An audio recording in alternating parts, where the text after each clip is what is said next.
Who's a clever skeleton, then? Remember that there are many more secret areas like this throughout the land of Gallowmere, some offering more than just treasure.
Our bone-headed protagonist, born again.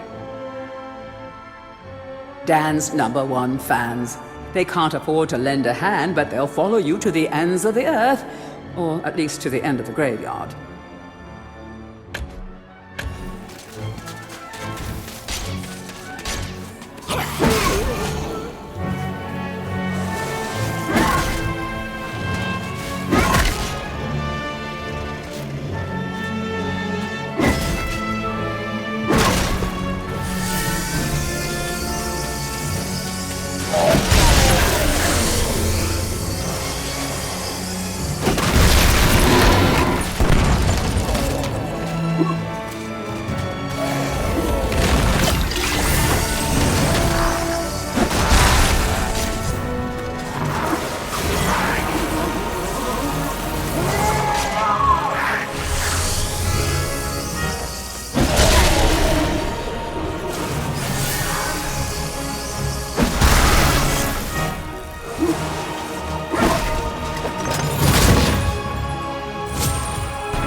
Isn't nature wonderful? This beautiful family of wolves has found a happy home in the graveyard.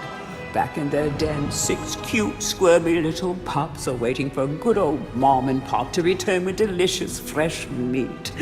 Well, perhaps graveyard meat isn't the most fresh, but at least it's easily found and safe. But let me tell you, elsewhere in Gallowmere, vengeful farmers have hunted these majestic beasts to the point of extinction. Oh, thank goodness this last happy little family is here, amid the peace and tranquility of the graveyard, where absolutely no harm can befall them.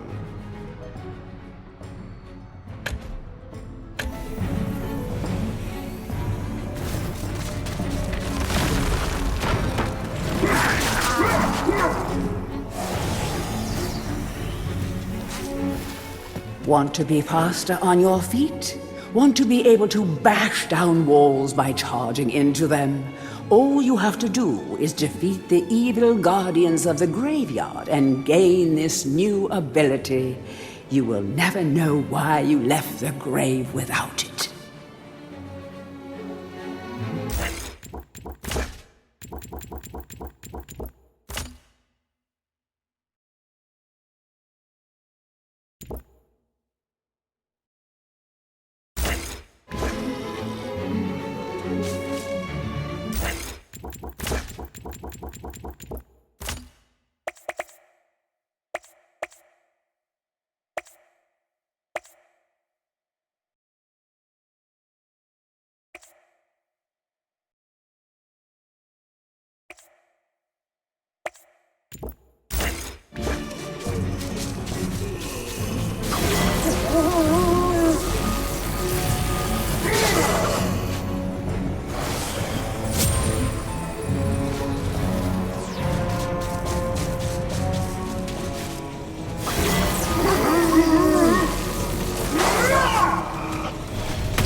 All has changed outside the necropolis. Paths go this way, paths go that way. Nasty, painful death waits round every turn and over every hill. Bon voyage.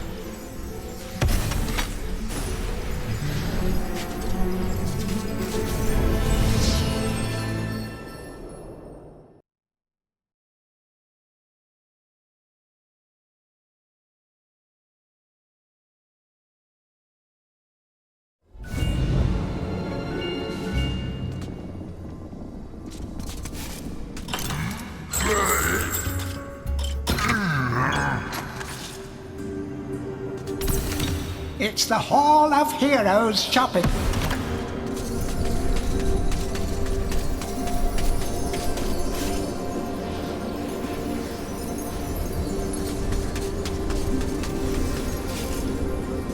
Bravo, Fortescue!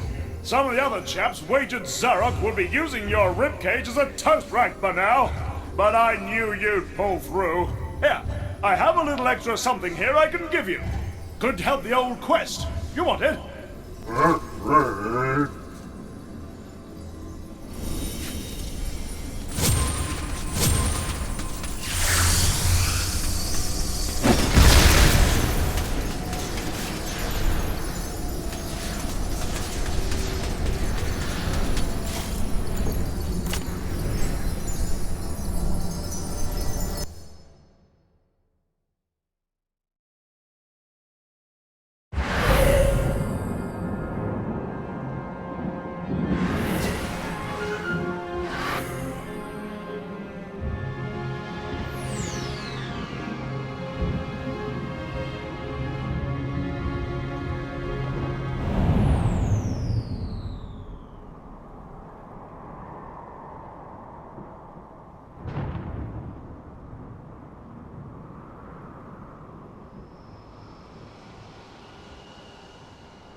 The scarecrows are almost unstoppable, so don't be a hero. If you can't beat them, try trapping them while you make your escape. Using your new Daring Dash ability should help you get ahead of them quickly. The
These straw men spin to win.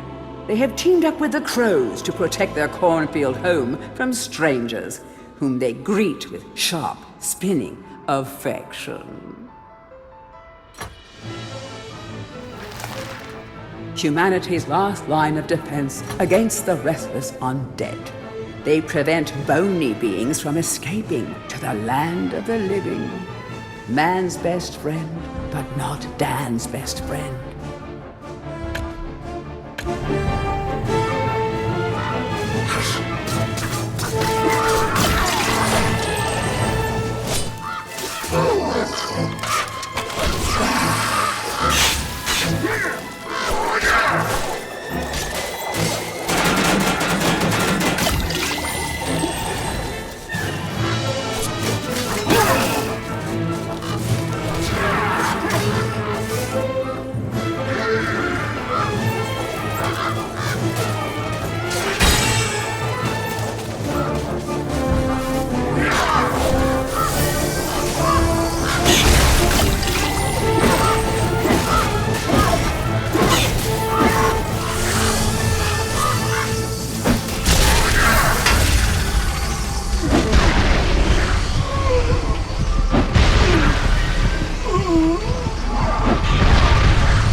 Beware of mischief makers and metal machines.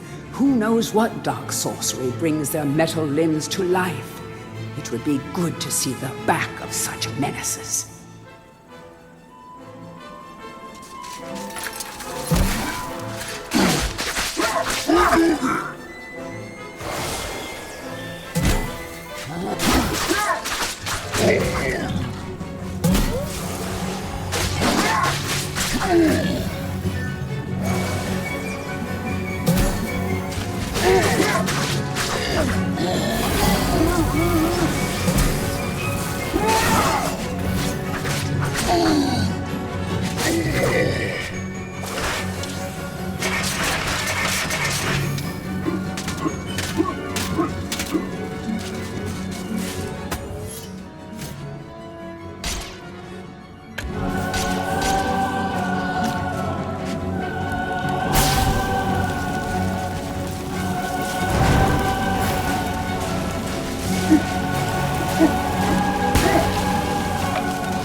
Nothing comes easy for these poor farmers. As Galomir's population declines, so does the demand for their crops. It's no wonder they hide in haystacks. Show them some sympathy and let them stab you a couple of times, eh? Industrious thieving imps built these powerful machines to steal crops from the farmers. Personally, I think they do better mass-producing these things and selling them to the farmers, but hey, thieves gotta thieve. They're vampire bats. Actually, they're just bats, but they bite. That's sort of vampire-y.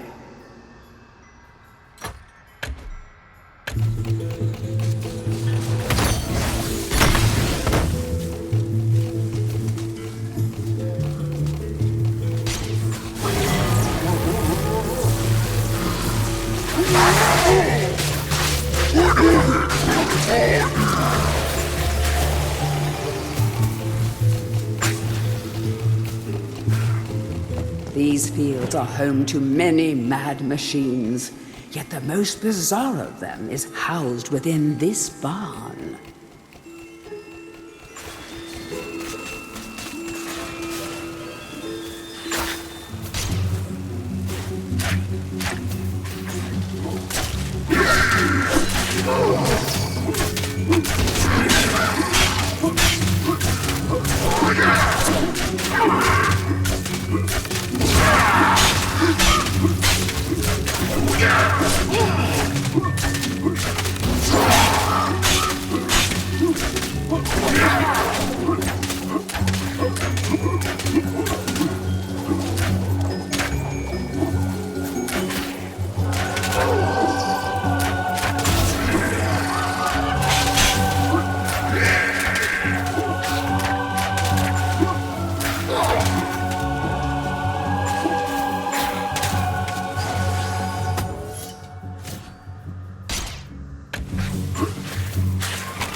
The corn-cutting machine is missing a part. A cog fell off this miracle of modern agriculture, and it hasn't worked since.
death waits in the cornfield.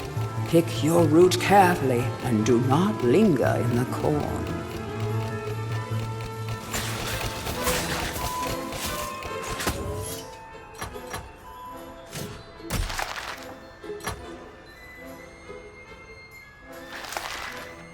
These dreaded cornstalkers are utterly silent, totally invisible, and 100% deadly. They're also just about the cheapest solution a time-strapped video game developer could ever conceive to stop the player going where they're not wanted. Rejoice!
This formidable serpent was somehow lured into a tiny chest and trapped by men working for King Peregrine. Probably it must have been a magic chest, because really, this is one huge serpent to fit in such a small box. But anyhow, the king believed he had imprisoned the evil serpent of Gallowmere, when in fact it was kindly serpent Lord Cole Katura that he had unboxed. Katura is probably going to have a big hug for whoever sets him free, and an ever tighter one for their enemies.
Pumpkin Gorge, dead ahead. The nursery to Gallomere's favourite side dish. Step inside and understand the true horror of fruit gone bad.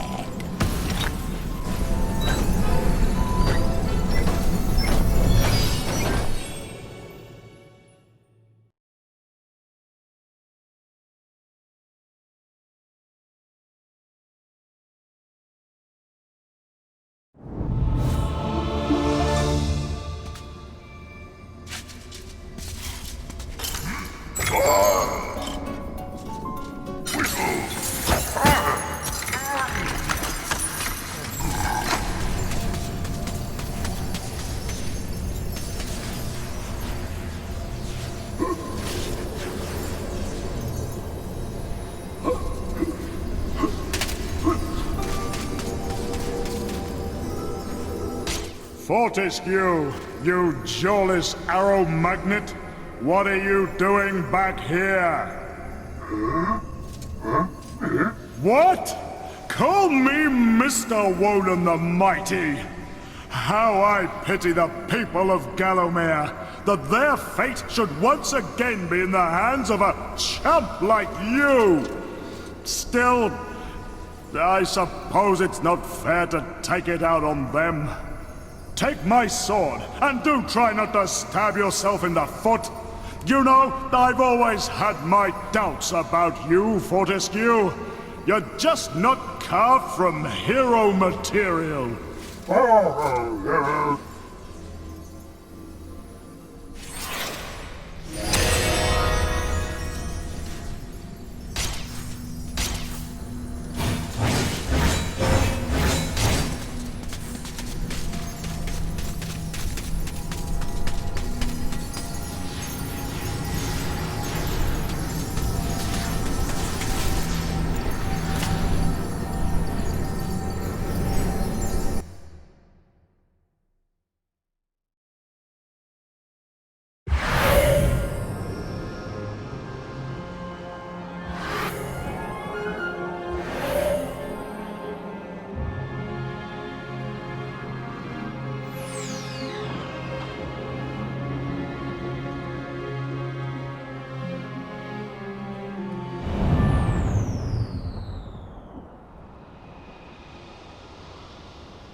Fresh off the vine, these baby boomers are in too much of a hurry to grow up. They can't wait to spread their pumpkin seed.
Up and down these magical mushrooms go. They will take you higher and higher, but be careful not to fall and sink without a trace.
down before the master of the vegetable patch. The prize-winning plant who can summon an army of cabbage with a wave of his noble tendril. He's delicious, he's nutritious, he's Zarok's secret recipe. He's the Pumpkin King.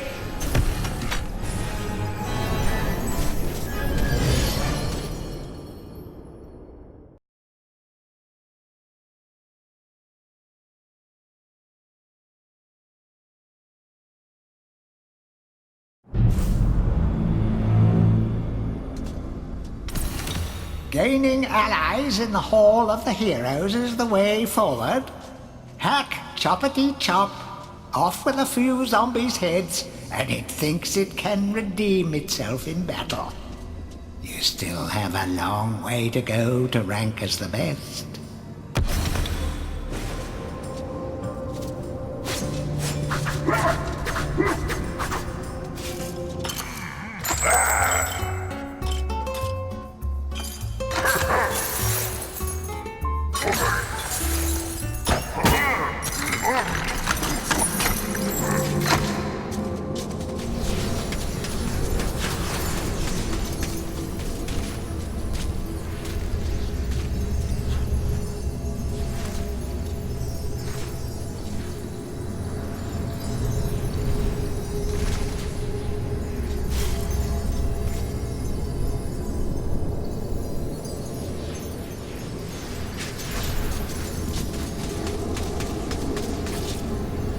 By God, Fortescue, you must be the luckiest corpse ever to walk the face of the earth. I have something here I can lend to you. Take it or leave it, but remember, I'm only doing this for the sake of Galomir's doomed population, and not for you, you gangly buffoon!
The King Pumpkin sleeps.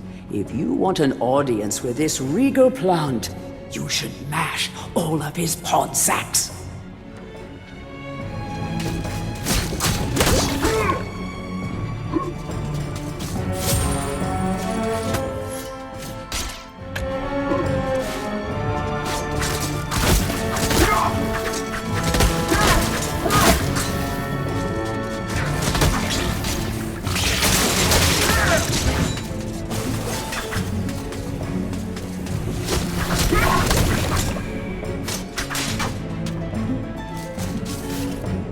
It is rumored that the Pumpkin Witch is in possession of a much sought-after dragon gem.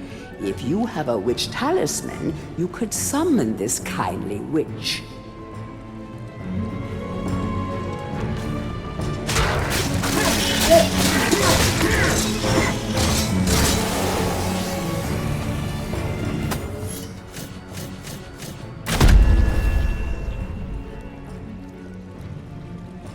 Greetings, kind sir. I am the Pumpkin Witch.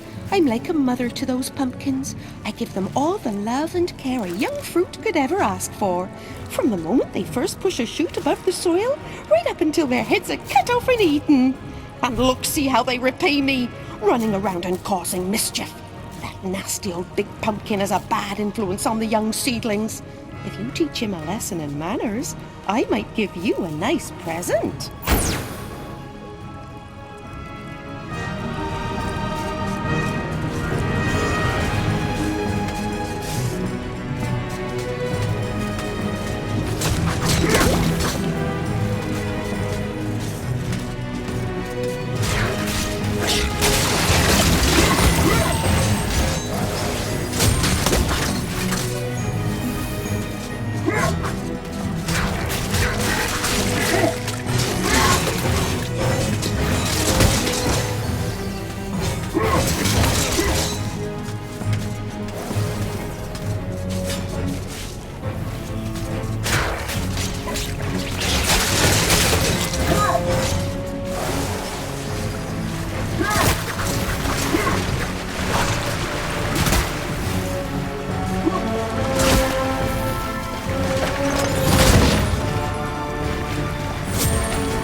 Winner of the Jolliest Witch in Gallowmere Award for the 4th consecutive year. Wartilda actually runs a successful potions business and makes cool cheddar from her pumpkin spice profiteering. The other witches are secretly jealous. These once good-natured pumpkins fell victim to the Pumpkin King's toxic influence. They're still tasty if you can convince them not to murder you. But perhaps you should think about things from their perspective. Well, how would you feel if someone wanted to scoop out your brains and carve a big, goofy smile across your face? A terrifying reminder of the perils of competitive vegetable growing, this sinister squash has become a terrible influence on his once peaceful pumpkin. Xerox magic has created the ultimate superfood. This is one ghoulish gourd that's simply bustin' for a dustin'.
A most edifying spectacle, sir. Man and vegetable in a magnificent duel to the death. Oh, I've come over all of a doodah. Here, have this lovely dragon gem as your reward. Oh, lovely, majestic creatures dragons are.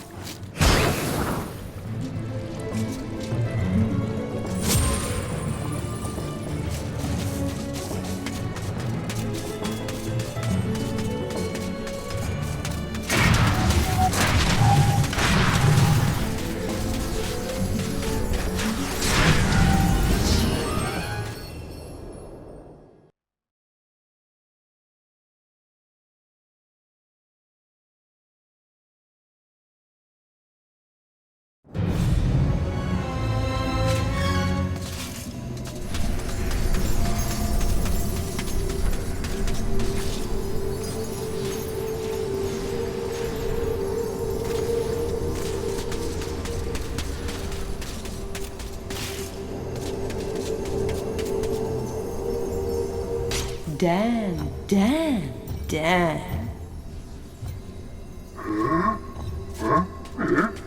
Don't be shy. I've seen you giving me the eye. You may be weak and feeble like old men, but I like you, Daniel. Now listen up. Your bow and arrows are fine for itty-bitty jobs, but if you want to pack some serious heat, you should take this spear.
villagers. The master possesses them. It mustn't hurt them. Hurt guards, though. They seek out an object of great power.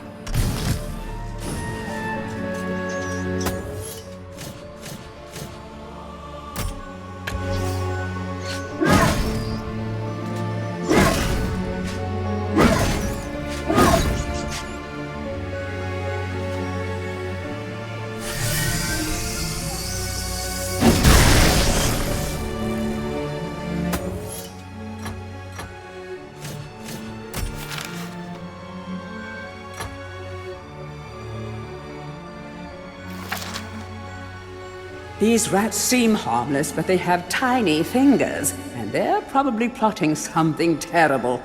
Each rat you squish is an act of treason against the mighty Rat King, Derek.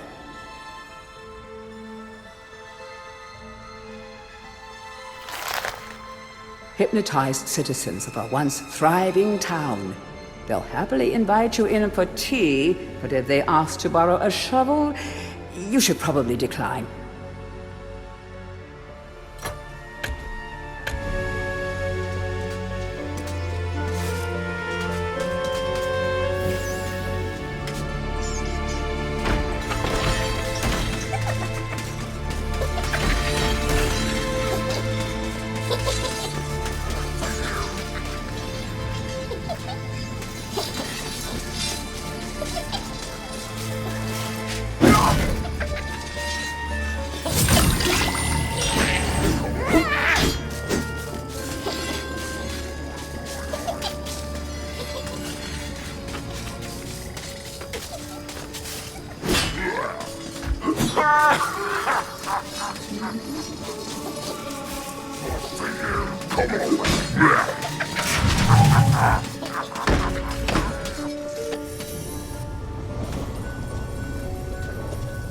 Blacksmith's Monthly.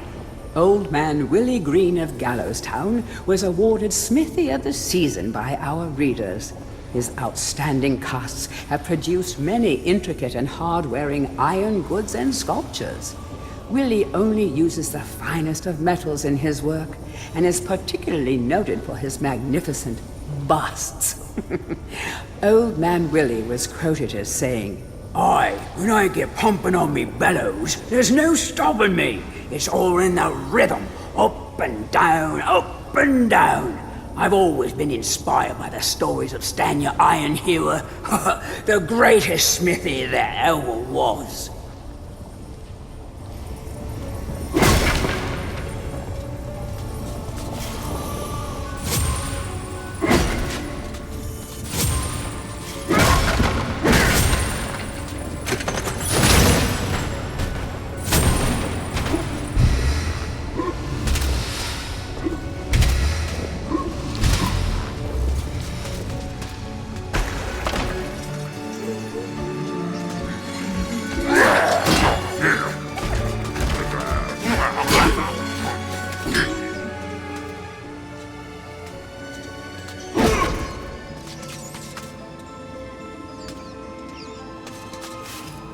A crucifix once stood here, but the mayor took it. Find a replacement and see how the church should really look.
The rune key is held aloft by the flow of water from the fountain.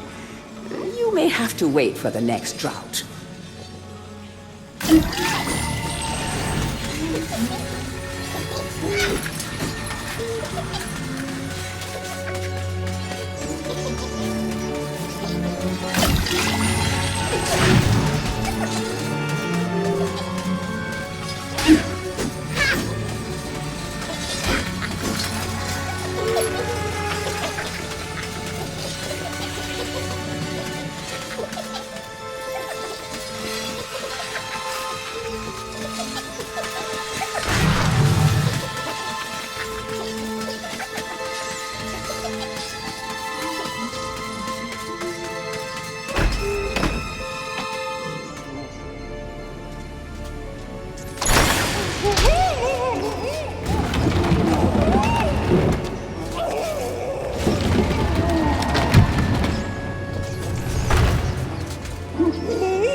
Bust of Mr. Shanks, landlord of the Troll's Head.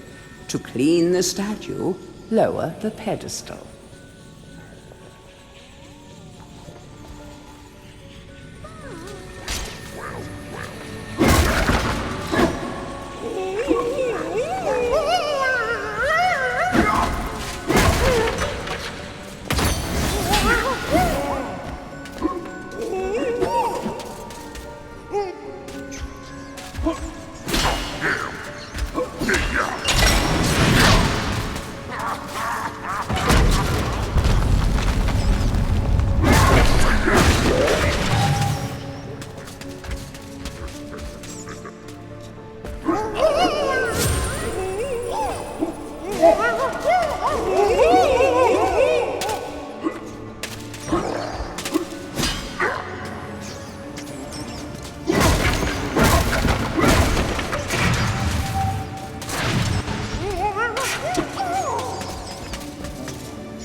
Hurry, comrades, tear this place apart.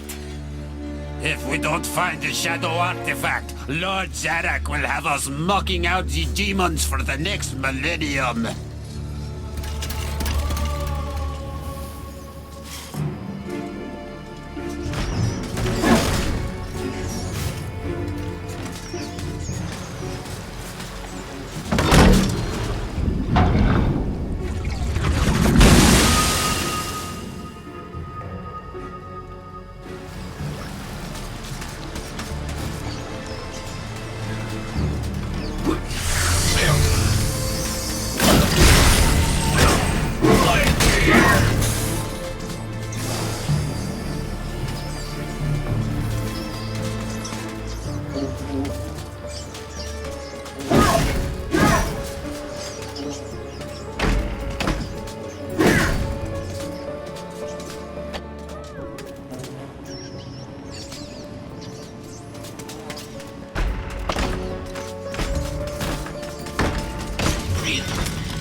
History of Gallomere, Volume 1.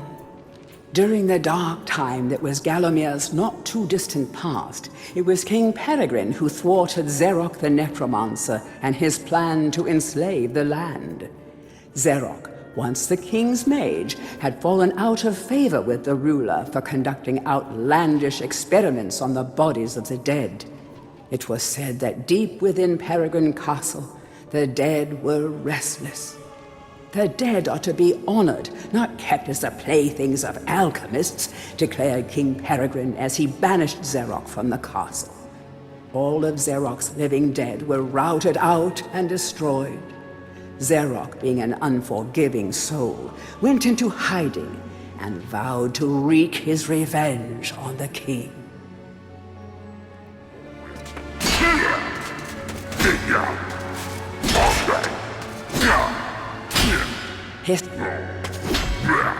History of Gallomere, Volume 2. Rumors of ill-doing and dark deeds abounded through the land of Gallomere. It was whispered that Xeroc had employed the aid of shadowy demons to help build a vast castle.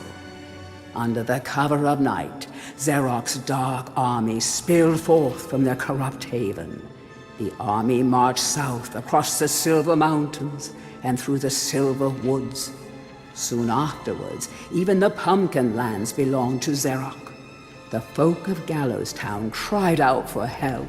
"Save us, good King Peregrine." Retaliation was swift and violent. King Peregrine's forces, led by the brave Sir Fortescue, drove Xeroc's army back from Gallows Town. Oh, there was much rejoicing, but the war was not yet over.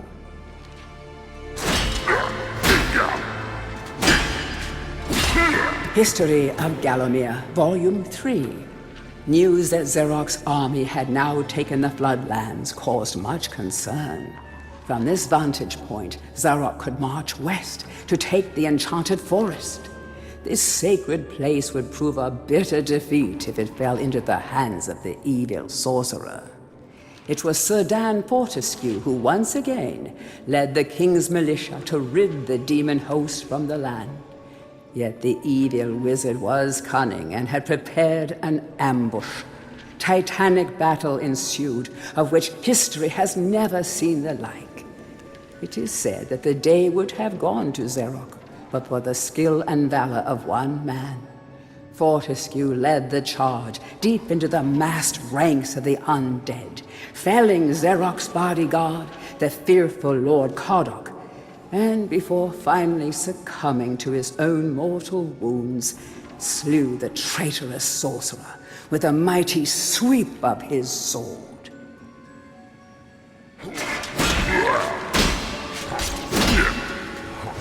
History of Gallomere, Volume 4. The forces of evil were destroyed, but at a terrible price. None but a handful of the king's militia returned from that field. Gallomere lost a whole generation of young men that day, including Canny Tim, the legendary crossbowman, and Fortescue's second-in-command, who fell in the first volley of arrows. Xeroc's body was never found, though if it lies unmourned in an unmarked grave, then no one in Gallomere would shed a tear. The shadow demons that had fallen under Xeroc's banner were unnatural creatures that did not belong in the world of mortal men. The king declared that they be banished, entombed under the pure earth of the enchanted earth. Imprisoned within an impregnable box of the king's design, the demons were buried deep underground. Their tomb was sealed with a magical device that has since come to be known as the Shadow Artifact.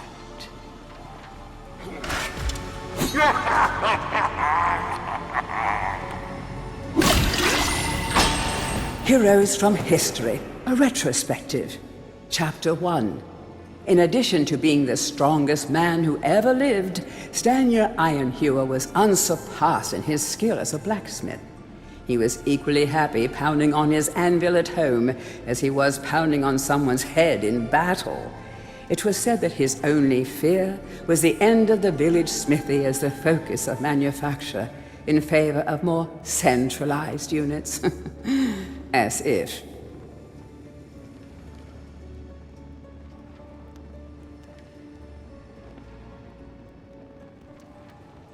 Chapter 2. Born a humble peasant to one of the nomadic tribes from the Eastlands, Bloodmanoth Skullcleaver gathered an army of horsemen and swept over half the civilized world. When he finally died, attempting a single-handed attack on a garrison in the north while armed only with a spike on his helmet, he was the richest and most powerful peasant of his day.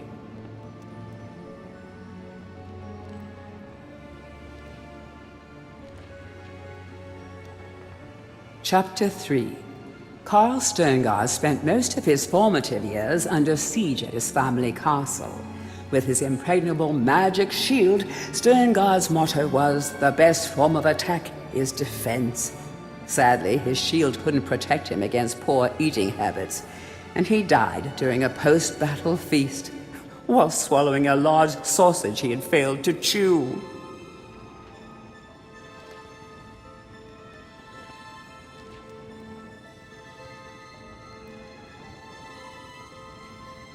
Chapter 4. Truly the hero's hero, Woden the Mighty was fearless, single-minded, and uncompromising. Unbeaten in combat, he inspired raw fear in friends and enemies alike, not to mention in close family members and pets. Chapter 5. Trained from birth in all forms of combat, Imanzi Shongama was the warrior queen of a tribe of Amazons. The bold and the beautiful Shongama banished all males from her territory, except the handful she kept on to mow the lawns of her people. Chapter 6. A full-time mother and homemaker, Megwin Stormbinder had to defend her settlement from barbarian raiders while the menfolk were away on a hunting trip. She fought off repeated attacks, armed only with a pitchfork and a rolling pin, and with one arm holding her baby. Legend has it that the gods, impressed by her indomitable courage, intervened and added thunderbolts to her arsenal. She won the battle with a couple of bolts to spare on her husband when he finally returned.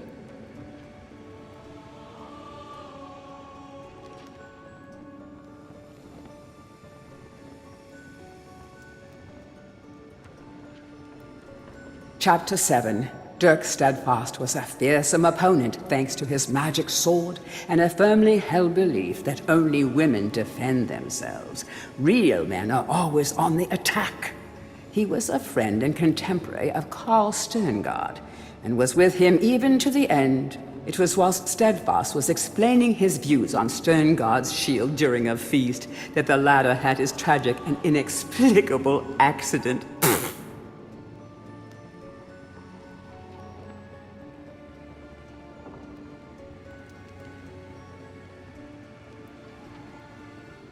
Chapter 8. Descended from the finest centaur Bloodstock, Ravenhooves the Archer was the last prince of his people. A proud and haughty aristocrat, he was an accomplished hunter, sportsman, duelist, playboy, raconteur, and 3 times Derby winner.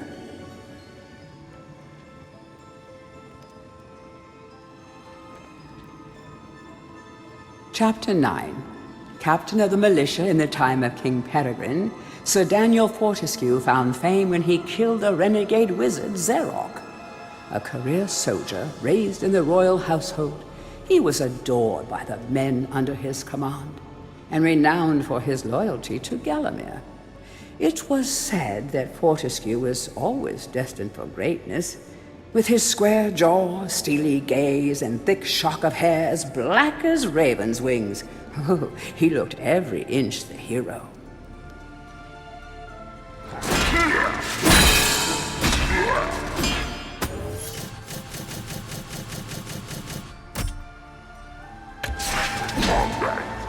Tourist's Guide to Gallowmere, Part 1. The land of Gallowmere is a wondrous land of breathtaking sights and adventure.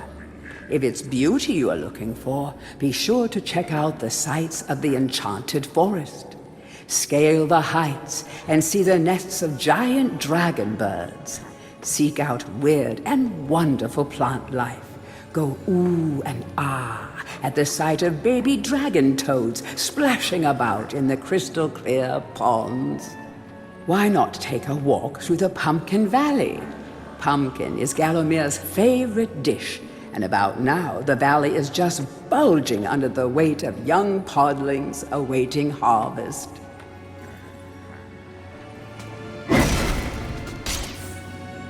Tourist Guide to Galomir, Part 2.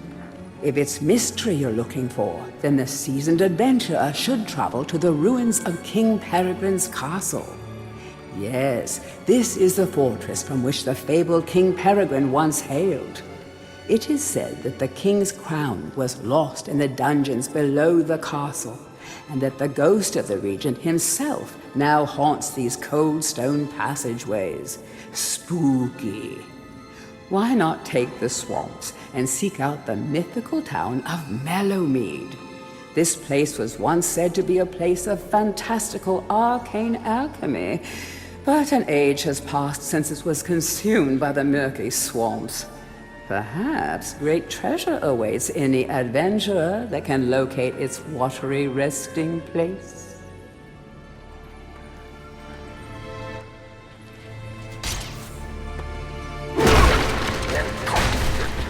To whom it may concern, I must make haste, for Xeroc's men will be here within the hour. I have taken the crucifix from the church. It is the key to a key. I used the cross to make the attached cast. Then I had it destroyed. It is my hope that this cast falls into the hands of a just and good hero. Signed, the town mayor.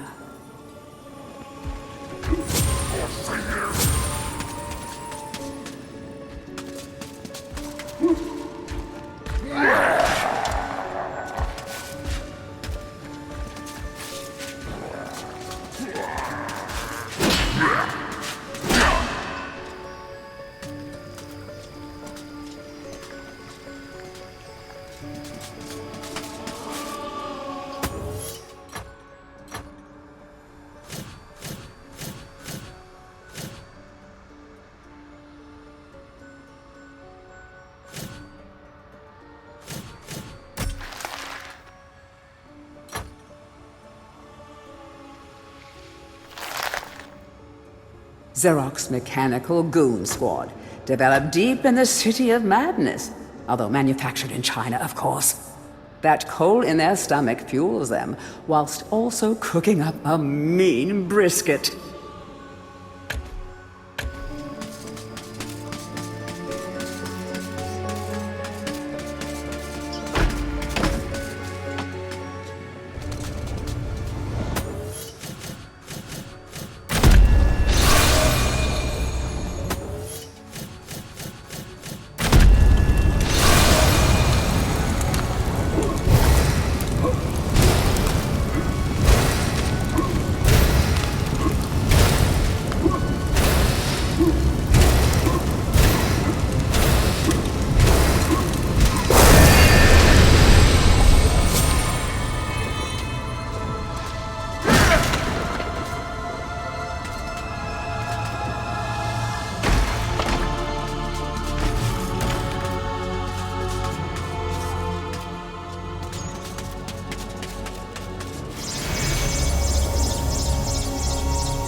Dear Sir or Madam, on my travels across Galomir, I have come across many mysterious and enchanting finds.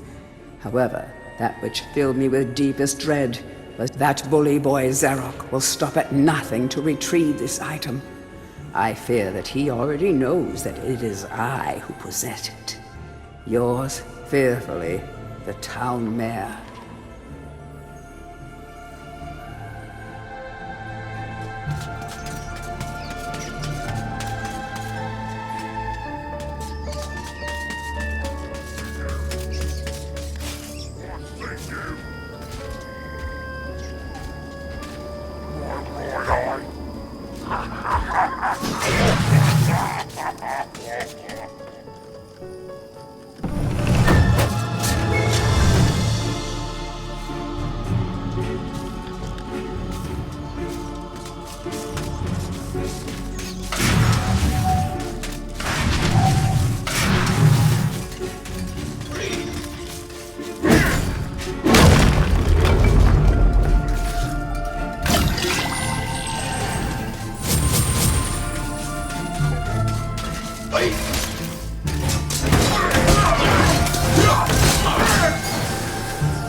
Capture that greedy profiteer, the town mayor.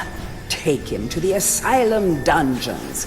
Give the fat boy a good going over. Locate the shadow artifact. Bring me back something nice.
Look at you running around in your bones, Fortescue. You're so nouveau day. I, Ravenhooves, last prince of the centaurs, have not galloped the earth in over 10,000 years. Do yourself a favor, Fortescue. Take my longbow, more powerful than a crossbow. The option of flaming arrows, it is truly the weapon of noblemen. Congratulations! You don't quite have my breeding, Mr. Johnny-come-lately, but there's hope for you yet.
This is the Garden of Zarok.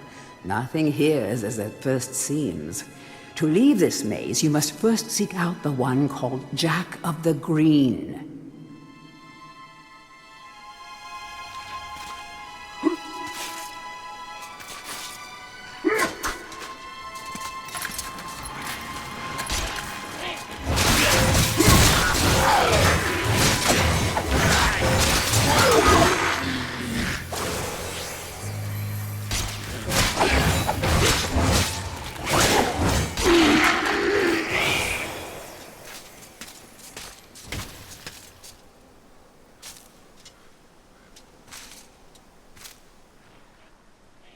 Greetings, Sir Fortescue.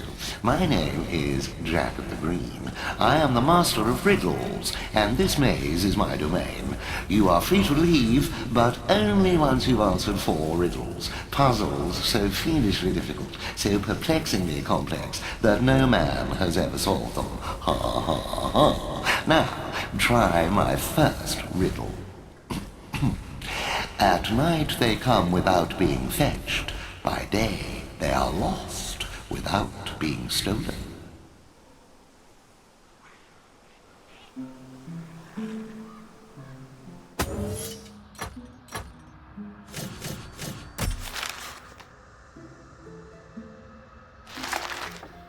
There once was a statue named Jack. For riddles he did have a knack. Dan entered the garden, which Jack was a garden. A smart hero would have turned back. Disciples of the head monk, these men of the cloth have been driven mad by the disappearance of their master and Jack's incessant ramblings.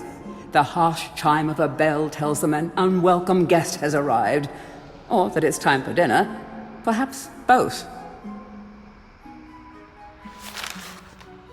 People seldom consider how hard it is to trim a sentient shrub, not least the fire-breathing types who would just as soon set themselves ablaze as play understudy in your latest topiary production. No, gardeners in Gallowmere do not get enough credit.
Well done, Sir Knight. But my star riddle was but a trifle. I always like to begin with an easy one. Return hither. You will not find my next conundrum so simple.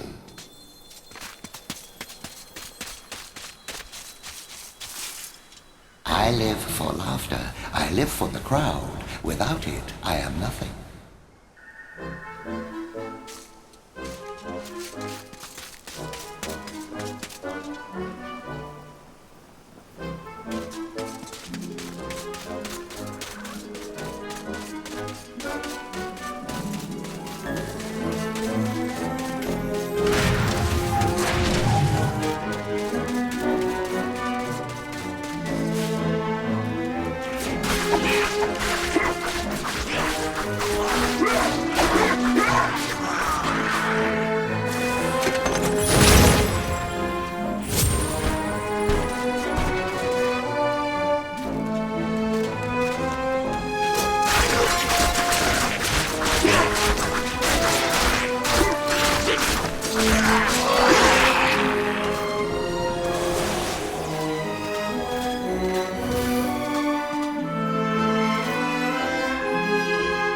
Show the clown you care by surrounding him with smiles.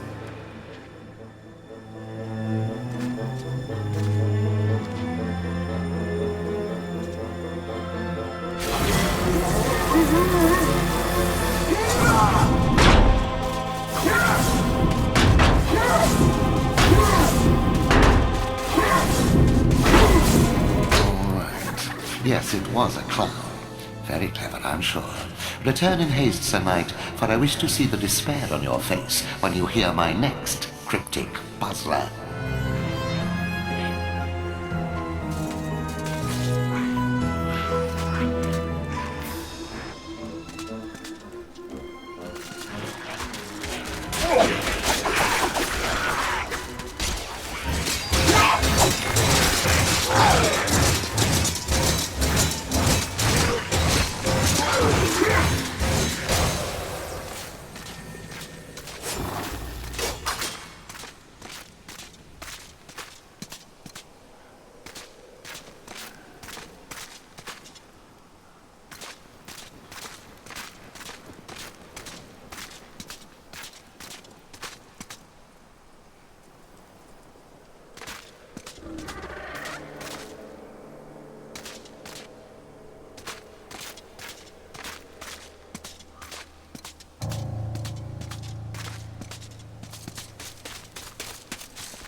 face like a tree, skin like the sea. A great beast I be, yet vermin frighten me.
Did you spot my bluff?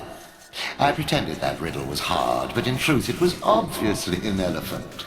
This time, however, I almost pity you. The answer to my next vexing enigma has eluded the finest minds of a whole generation. Come to me.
tolerate the moon and stars. I can't abide the sun. Banish me with torchlight and you'll see me turn and run.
One.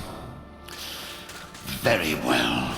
Outrageous as it seems, my vast intellect has been matched by your badly decomposed brain. Return at once and I shall give you your prize.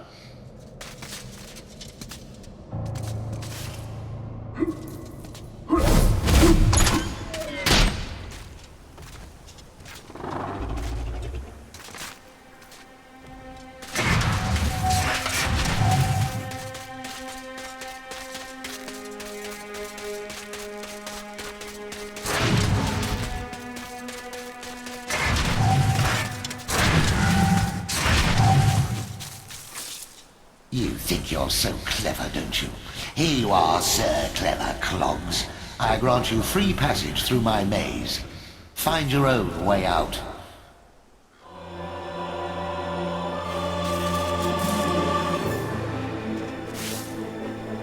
You think you're so clever.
Back and forth like a supernatural yo-yo.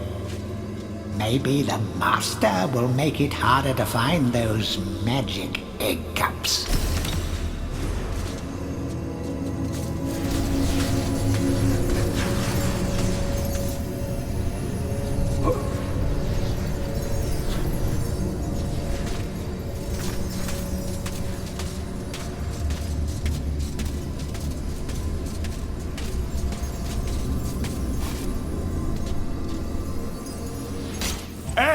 Mr. Fortesque, I want to talk with you. If this Zorak's so bad, why'd you get to go back? Why'd you of all people, Fortesque? It should be I, Blood Monatha Skull Cleaver. When I lived, always I had a pile of slain strewn around me. You spend most of your time organizing and changing of the guard and playing croquet with the king. Still, I lend you my axe. You swing her, you throw her. She thirsts for a slaughter as much as I. Drink deep of demon blood, my proud beauty.